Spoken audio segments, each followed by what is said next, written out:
You are Locked On Syracuse, your daily podcast on the Syracuse Orange.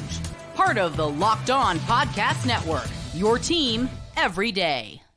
So why did Syracuse win this game, and why did NC State lose this game? I think those are the two big questions to start off this podcast that we have to answer, all right? I think that Syracuse won because every single time the door was open for NC State, the Orange had a counterpunch. Whether it was some luck or whether it was Syracuse actually making a play, Syracuse had a counterpunch every single time it looked like NC State might creep back into this. And by the way, I should preface this by saying Syracuse was the better team. They were the better team on paper. They were the better team coming into the building. They were favored to win this game. Yeah, they were on the road. It was definitely not an easy environment down in Raleigh, but that's a desperate team that was 3-3 at the time. Now they're 3-4. They're not looking too hot. They're obviously trying to get over 500. This was not going to be an easy game. Road ACC, and Syracuse won. All right? But they were supposed to win this game. Let's just get that out there. They were still supposed to win. Guess what? Every time NC State had an opportunity, Syracuse had a counterpunch. It started in the very beginning. Syracuse goes down the field. First drive of the game, they kick a field goal. The short passing game was working exceptionally well against NC State. We talked about it with Grayson Boone and Kenton Gibbs. They were worried about their linebackers. Well, short passing game really can expose linebacker play. And my goodness, they really exposed them tonight. Really did. But they're up 3-0. NC State stiffens. On the next drive, NC State has a 3rd and 5 in their own territory, and they convert it. But you ask, how did they convert it? Well, CJ Bailey, their true freshman quarterback, filling in for Grayson McCall in this game. He decides he wants to be super inaccurate with the ball. He throws the ball a yard behind his receiver. It deflects off of him. It's right in the air. But NC State catches it. And it made you feel like, oh my goodness, this could be one of those games. But guess what?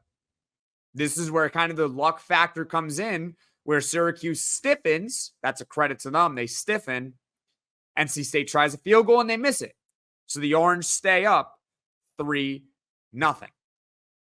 What else happened in this game? Well, there were a couple of chances traded back and forth between these two teams.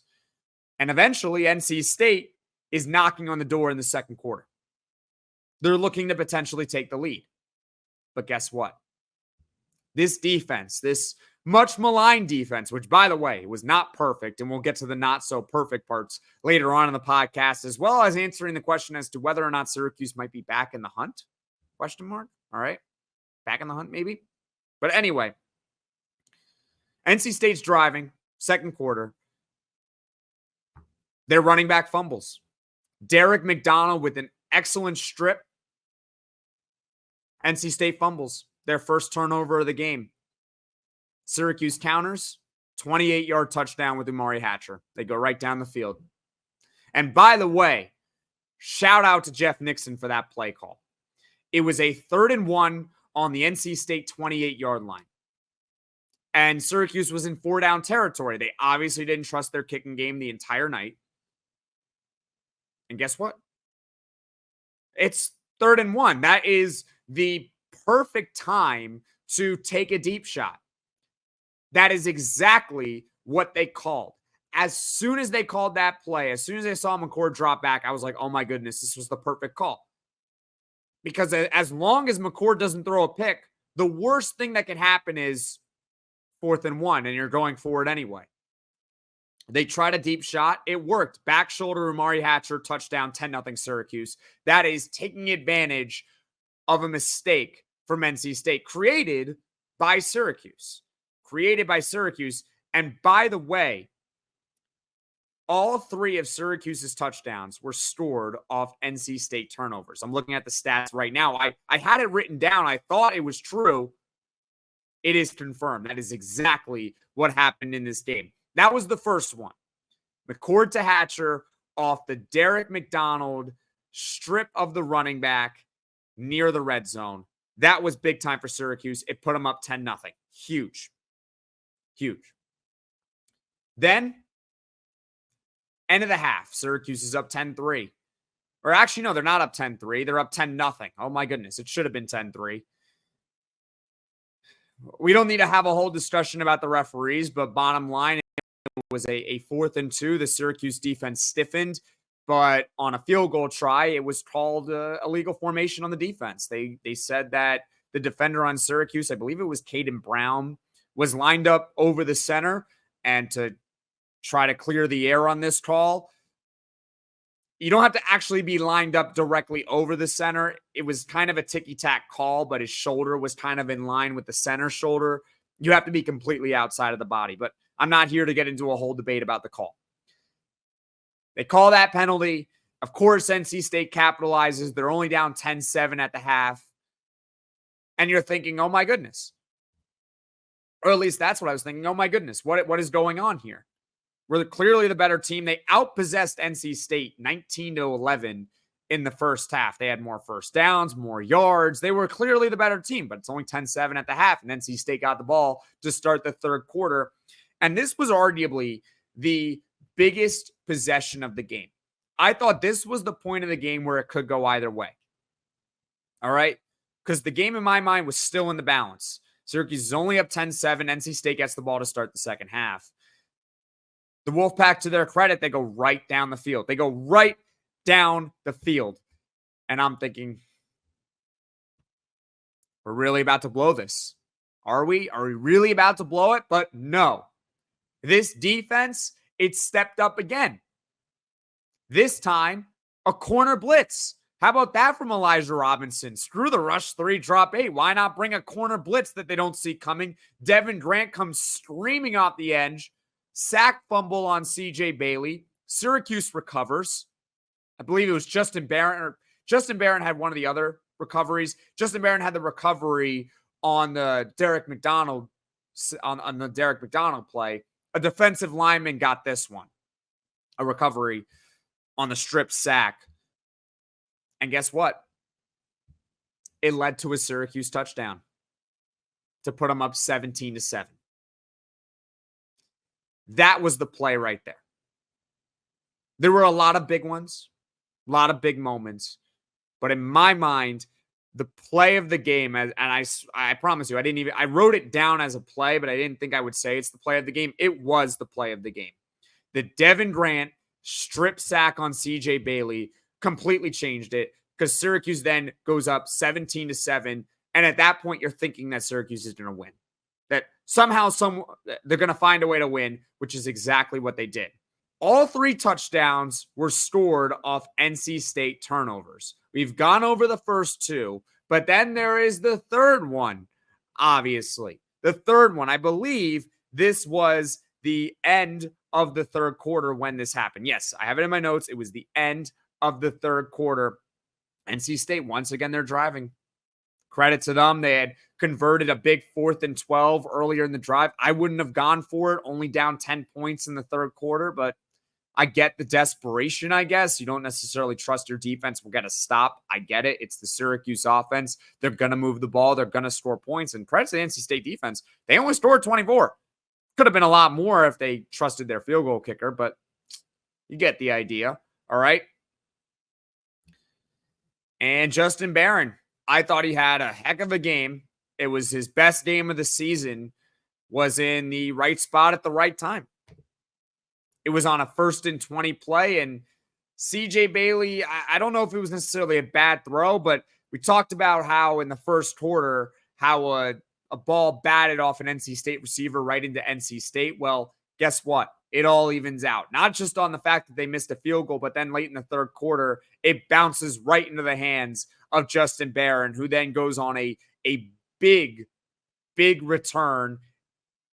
And then the broadcast cuts away, but you see there's a flag down. Now, I know intuition that this play is going to hold up, like the turnover is going to happen, but the broadcast cuts out and they don't tell you what the flag is. They didn't tell you. And I'm like, well, was the flag on the return? Was there excessive celebration? Most of the time when you see a flag on an interception or a change of possession at the end of a play, it's usually on the team that just got the ball. That's usually how it is. Excessive celebration, illegal block in the back, whatever it is. Well, it turns out it was on NC State. NC State got a 15-yard penalty for, I don't know, someone got in Fidel Diggs' face, which is not a good idea. But someone got in Fidel Diggs' face, got flagged 15 yards. It set Syracuse up in golden position, and they capitalized.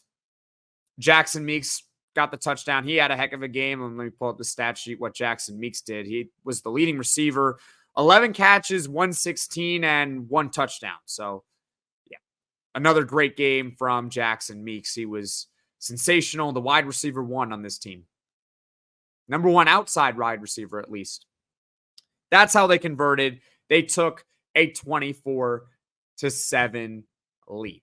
But the game did not end there. And this is where we get into maybe some of the imperfections of the game, which really reared its ugly head in the back stages of the fourth quarter, really the second half of the fourth quarter.